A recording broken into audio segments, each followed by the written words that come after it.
नमस्कार मित्रांनो, सर्वांचं आपलं किचन कट्टा या यूट्यूब चॅनलमध्ये मनापासून स्वागत. तर सध्या सणासुदीचे दिवस सुरू आहेत आणि सण म्हटलं की गोडधोड तर हवंच. तर मग आजची आपली रेसिपी आहे गुलाबजाम. चला मग गुलाबजाम बनवूयात.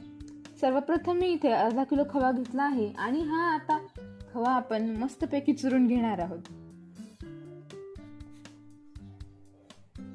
खवा आपल्याला इथे बारीक करून घ्यायचा आहे, जेणेकरून आपल्याला त्याचे गोळे तयार करता येतील.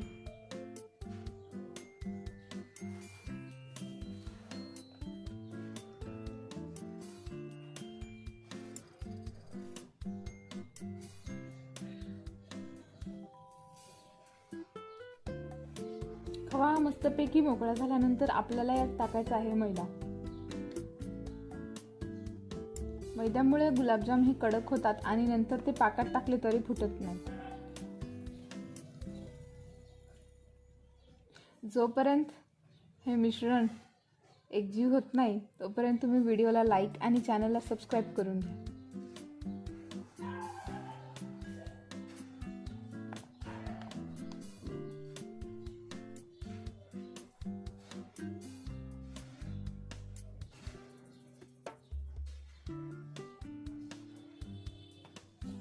चांगल्या प्रकारे आपल्याला हे मिश्रण एकजीव करून घ्यायचं आहे.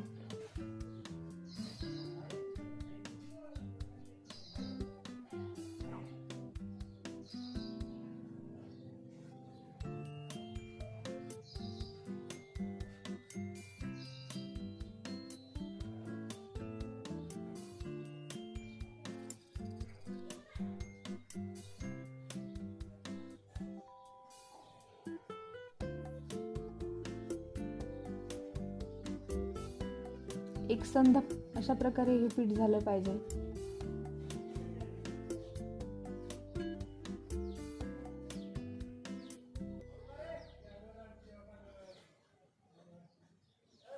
आता हे मिश्रण एकजीव झालं आहे.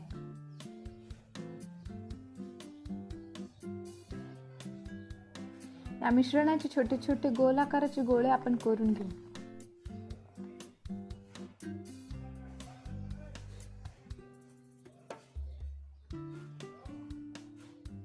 तुमच्या मनाने तुम्ही या गोळ्याची साईज बनवू शकता. मी नॉर्मल साईजचे हे बनवून घेतले आहेत.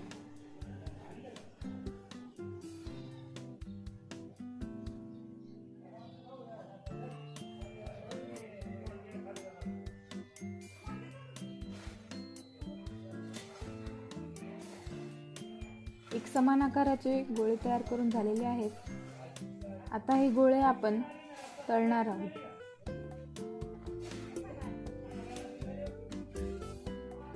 तेलात हळूहळू एक एक गुलाबजाम टाकू.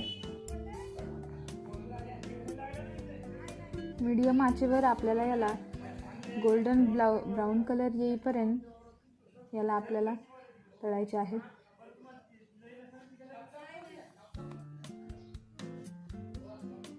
मीडियम आचेवर ठेवायचे, कारण जास्त फुल आचेवर ठेवले तर गुलाबजाम हे करपतात, काळे पडतात. त्यामुळे आपल्याला मध्यम आचेवर गुलाबजाम तळून घ्यायचे आहेत.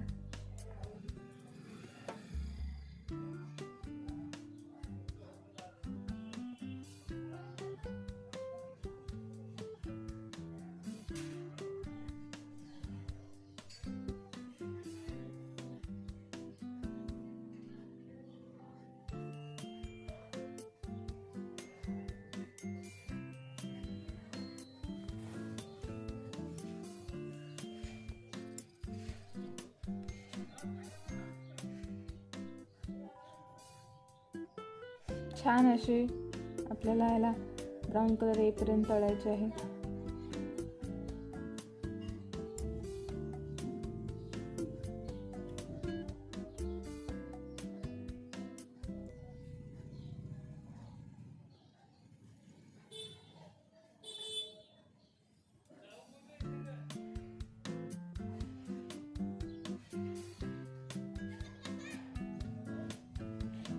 सर्व गोळे इथे तळून झालेले आहेत. आता आपण पाकाची तयारी करूयात. पाक तयार करण्यासाठी मी एक मध्यम आकाराचं पातेलं घेतलं आहे आणि त्यात तुम्हाला जेवढं पाक गोड हवं आहे तेवढी साखर तुम्ही टाका. मी साधारणतः 250 ग्राम साखर टाकली आहे. यात थोडं पाणी टाकून घेऊयात.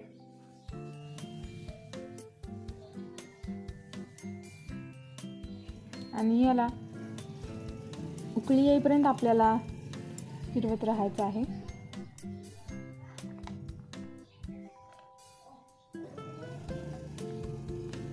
चाशणी अशी घट्टसर झाली पाहिजे.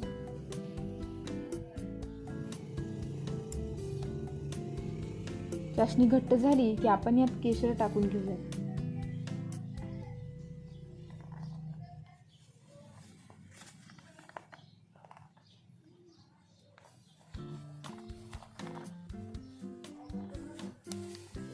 थोडा वेळ झाल्यानंतर आपण याला थंड होण्यासाठी ठेवू. पाक हा थोडा थंड झालेला आहे. त्यानंतर आपण हे तळलेले गुलाबजाम याच्यात टाकून घेऊ.